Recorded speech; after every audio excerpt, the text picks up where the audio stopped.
There's another gentleman called Daniel. They are based in Ghana. Then we have Mohammed. Then we have the developer. So just Halif, right? So let me give a bit about our organization right here. So our mission is to address hunger and food insecurity, right? In poverty-stricken areas, poor household, and food deficient community across Africa, right? So again, how do we accomplish that? We accomplish that through community outreaches, family food initiative, and school feeding program, and disaster response. So our goal is to really alleviate hunger. So giving one meal at a time, one child, one family, and one community at a time. And that's what we've been striving for. Okay, so I'll talk a bit about programs, what we've been doing so far. We have three major programs. One is a school meal program, which is very active. We provide daily school meals for kids to making sure that they go to school. I mean, the key thing is once children have meal, there's more chances for them to stay at school, study, which is really important. Another component of the school meal program is that we source from other local market and parents from farms from the parents, which is really important. And the idea is to really help with improving nutrition, right? Making sure that kids have a balanced diet. And when you go to a typical, for this particular program, you go to a typical school, they have like whether they're having some rice, some eggs, any protein food that the children would like, right? So that's the school meal program. And we'll go a bit into detail about what we've been doing. So next program we have is called Food Aid Assistance. So this goal is to really help the elderly, right? The seniors who lack food. I mean, that's the key thing. Those that are poor, and provide them some food supplies. We also get involved in like an orphanage, provide children support. We also partner with other organizations to do street and homeless children support, and also do community food outreach. You can go to a community and work with them, identify their needs, right, and provide the food supply to them. So that's the food aid assistant. Then we have the disaster relief program.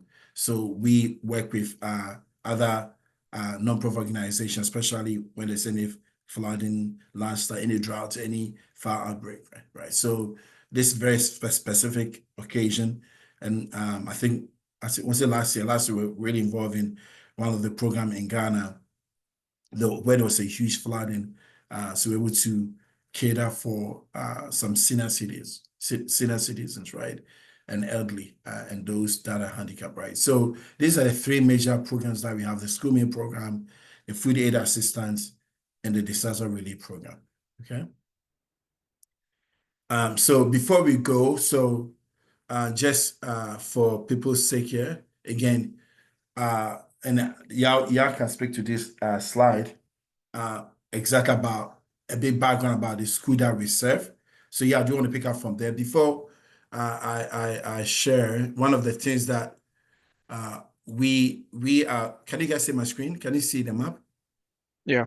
Okay, awesome, right? So of course, this is the map of Ghana, right? So we are located here. This is the school that we support, right? So that's really critical. So if people have some geographical sense, but this is the school, this is the name of the town called Jirapa. This is what we provide.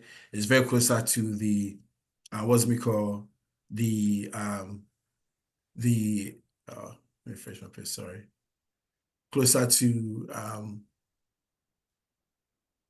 can you guys see my screen? Sorry, I think I lost my, okay, awesome.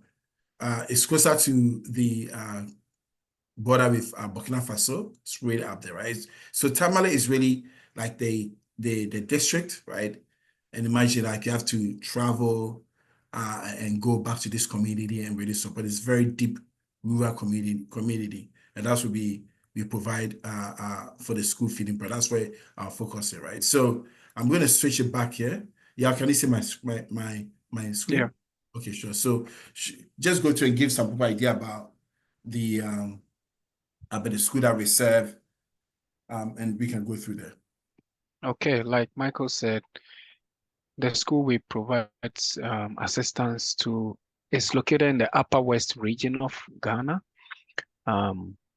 Just to give you an idea of the distance traveled from when you land, you travel from abroad and you land in Ghana, you'll be landing in Accra. See where the water is, the southern part of the country. That is where Accra is. That is where the international airport is. And you may be able to take a flight to Ashanti region in the middle somewhere here, and then go straight to the Upper West. So it's quite a bit of a distance. And so we are very fortunate to have, is it Daniel Muhammad, to be coordinating with us and being the eyes on the ground for us as to what is happening in the Upper West region. So we serve two schools, the Goziiri and Bobo, and the primary schools from pre-kindergarten to grade 2, serving a total of 170 students. So that is the population, the target group that we are providing services to.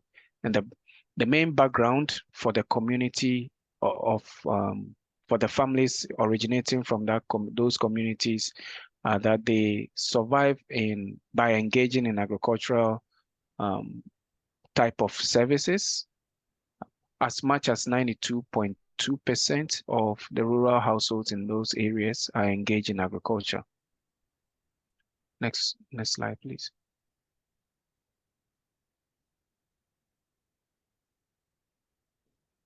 Can you see my screen? Can you see? Yeah, okay. Okay, so poverty in the Upper West region is quite severe, and it is one of the 3 regions in Ghana that is experiencing very high rates of poverty, where people live on average a third below the poverty line. That is $1.90 per day. The economic challenges are real. Income is low due to Ghana's geographical location and the fact that it has an agroecological, and it has agroecological economic differences. When you look at the south and the north and southern part of Ghana, most of the wealth is located in the south, and the northern part has real challenges in terms of like deserts, Sahara deserts, the deserts and dry. It has a lot of dry areas or dry regions where it takes a lot of irrigation to help their agricultural produce be sustained. In terms of educational disparities too, you find the same thing. There are significant disparities between school enrollment and school outcomes between the northern part and the southern part of Ghana. There are challenges in terms of access to information, language barriers, social cultural factors, such as those due to their cultural belief or traditional beliefs, get engaged into early marriages. And there's some sort of child labor also persisting in those areas. Next slide, please.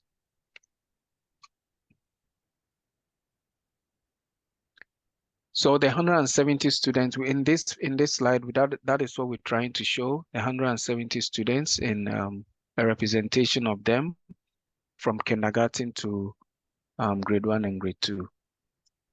Actually, it's JK, SK, and grade 1 and grade 2, yeah, so those 4 levels. Next slide, please.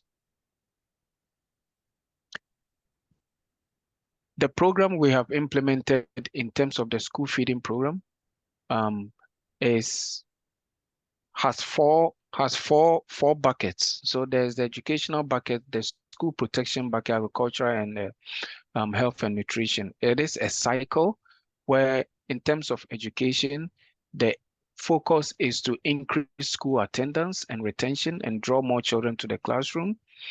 By so doing, we are the way to do that is to provide nutritional meals, balanced meals to meet their daily dietary needs, to be able to go to school and not be hungry whilst attending school or skip school because they are hungry. And to do that, we have also The program also aims to create a sort of social protection by lightening the financial burdens on the low income families that are located in those regions, and by allowing them to reallocate funds that they will typically spend on food to other essentials like medicines and other things that they need. And where we source the food materials or food ingredients from is a way of helping the local communities improve their agricultural produce. And so we buying produce from the communities is a sort of a way of creating income opportunities for the families that go to cultivate the crops that we need to sustain the food cycle. Next slide, please. The students in this slide, we're showing you what we have done so far. We got some furniture for them, got some utensils, and initiated the food feeding program. So you see some of the students here captured in this slide, enjoying their meals at school. Next slide.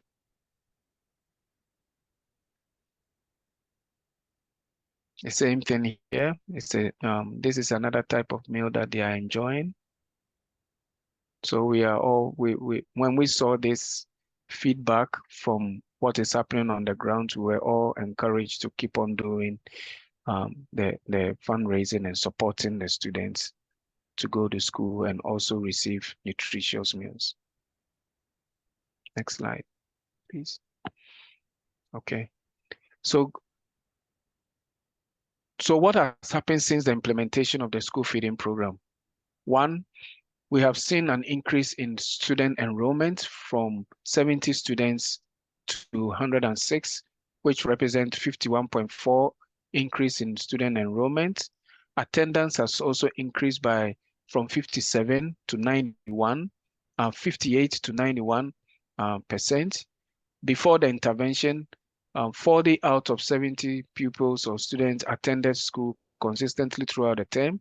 After the intervention, we have 97 out of 106 students attending regular studies throughout the entire term. The student contact hours have improved as children no longer have to leave early and stay in school until the school official closing time.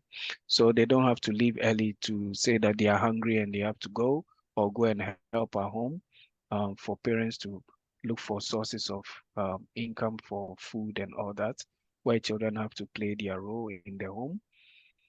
This gives the children a peace of mind to be able to stay in school and focus on their studies.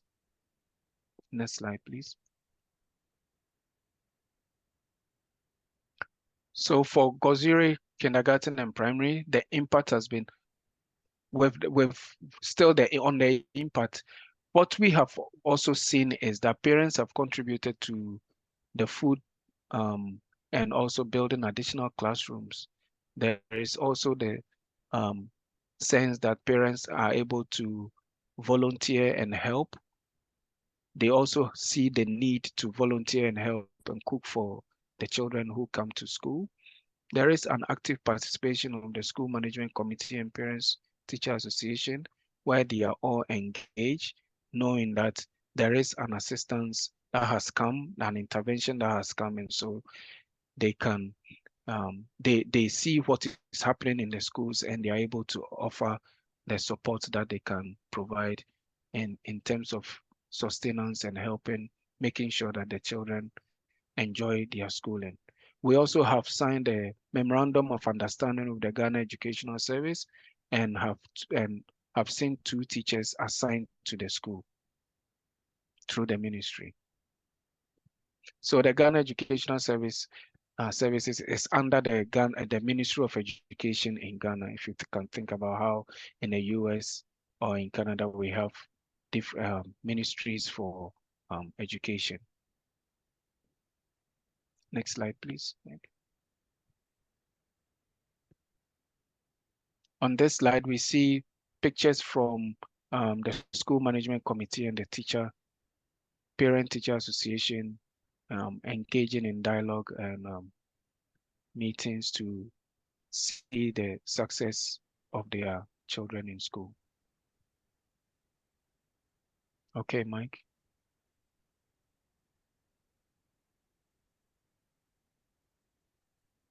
Okay. So we can hang it to Dana, if you can go over about the problem overview. What are we trying to fundraise for the event? That'll be awesome. Sure. So as Michael and Yao have alluded to, the core of our involvement here in the Upper West region in this program has been around food insecurity. You've heard them both highlight the socioeconomic and cultural challenges that the families and the students in particular in that region are facing with regard to food insecurity and being able to have the level of nutrition that allows them to focus on their education. To compound that, in May of 2024, they're now challenged with a new and even more difficult situation where there was a natural event, a rainstorm, that destroyed what was already quite a very I would say minimal makeshift school structure, which has now left these children exposed to the elements as they learn. So as you see the impact we've made with regard to attendance and on the food insecurity side, what we now see is that they currently do not have a physical learning environment. The school term has begun here in the month of September. We have 75 students between grades 1 and 3 who will be exposed and are currently exposed to the elements in their daily learning. They've had disruptions in their education since May. And what we are now taking on as partners with Goziiri and the parents and educators in that area is the reconstruction of, again, a sort of conservative but robust physical structure that would allow these kids to then be able to re-engage fully in their education in parallel with what we're already doing to alleviate food insecurity. Here's the next slide. Yep, next slide. So just to give you a bit of a sense of what does that damage look like and what is their current state. So this is the collapse of the school's building infrastructure. I would draw to your attention that, I mean, for most of us, when we think of where you may be dropping your kids in the morning to school and what is a school building as you drive by, what they started with, I would argue, was considerably less than optimal. But I think today what they now have is something that is unsafe and now uninhabitable that leaves them even more disadvantaged and exposed to the elements, the weather, the rain, whatever will come, which clearly is a cause of disruption and some days will result in their not being able to actually hold learning in school session. So I think what is here is the, sort of the remnants and the impact of that storm. But what was there before also was not, particularly in line with what we think of as standard, but I think it worked. And what we're trying to help them rebuild is something that at least gets them back to what they had before and allows for them to return to the stability of not having school being so directly impacted by weather and having the option to be able to have a consistent school program. Next slide, Michael. So, as people do, in an effort to make the best of what is there and to try to bring some continuity and stability to these kids in their education, this is their current situation. So if you sort of, let your eye go to the very first picture, you have the teacher with the blackboard against a tree. There is no cover. They are there with their desk and bench, feet against the bare ground with nothing to protect them from any elements, be it rain, sun, wind, and trying to make the best of that and continue to move forward in their educational journey as best they can with the support of their teachers and parents. But clearly, we can think of many weather-based situations where they would have to actually not attend school or cancel school for the day, depending on what the weather is actually doing. Next Next slide. slide.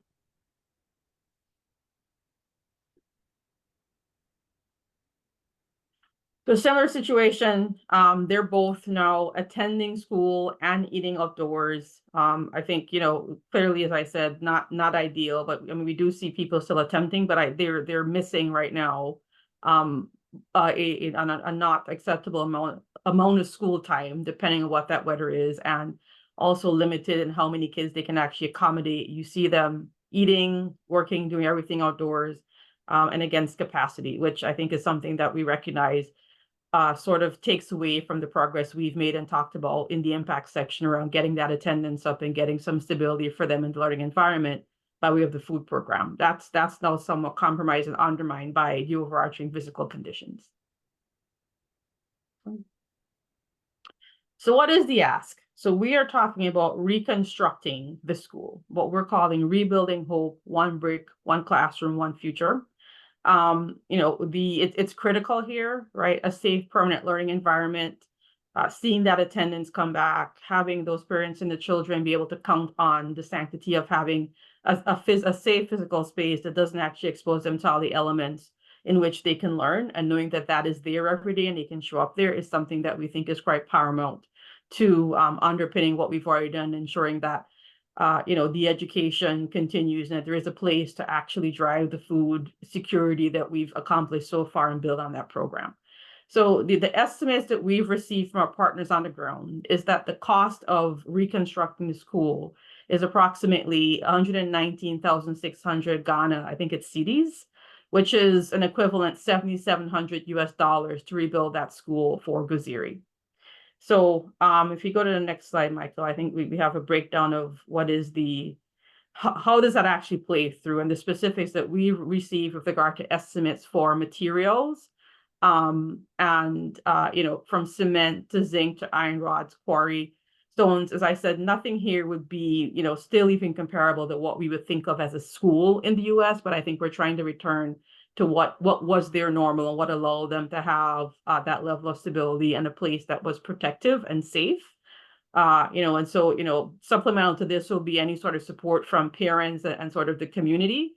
But in terms of what we expect to have to support financially, this is that breakdown in quantities and unit prices, which is what we're targeting here through this year's fundraising to actually raise 7,700 a minimum to get this physical structure back in place and get them the stability. I think we have a count now of 90 students that are awaiting that reinstatement of that structure to be able to know that they can count on going to school every day. And so, as we go through the program that, is really anchored at the core in food security, we're actually now making a pivot and adding to that the need to actually help that community create a physical structure that then becomes the place for both the learning and their meals and all of the things that they do as part of their school life in that small community. Can we go to the next slide? Yep. Okay. So I think, yeah, thanks.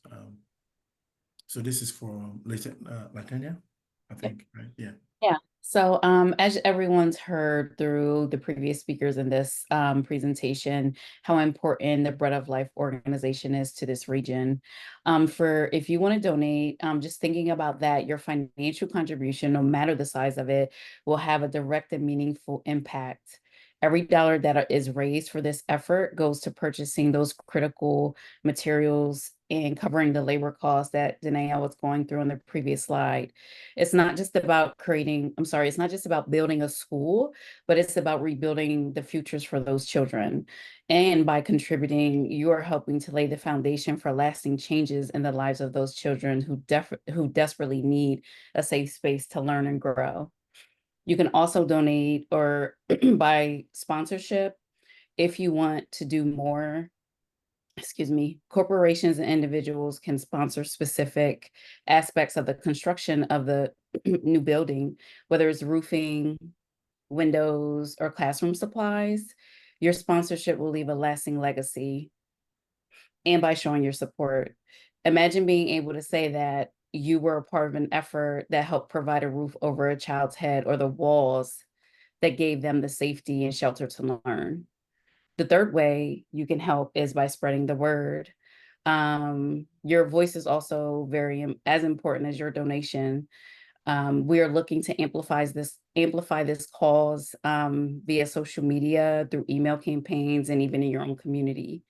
Every share brings us closer to our goal, and together we can create a ripple effect that turns a small local effort into a movement that reaches far beyond the people on this call. And you can donate via your bank account, credit card, or other ways during texting 44321 and enter Rebuilding Hope and sending, and then you'll get the instructions on how to donate using the secure link. Next slide. So what we'll achieve together, I think the previous speakers really did a great job, amplifying and explaining why this effort is so important, because we're not just creating a school, not just creating a structure, but we're creating opportunities for all of those children to thrive. We're also empowering future generations to break free from the cycle of poverty. So this effort is really important to prevent an educational vacuum and foster community resilience, also pride and ownership in education. Next slide. So with your help, we can restore the education of these children. And we stand in a critical moment. And with your help through donations, sponsorships, or simply by spreading the word, we can rebuild hope for those children and their futures. Rebuilding the school is not just about bricks and mortar, but it's about restoring hope and securing the future of these children. And I want to thank everyone in advance for your support. Back to you, Michael. Okay,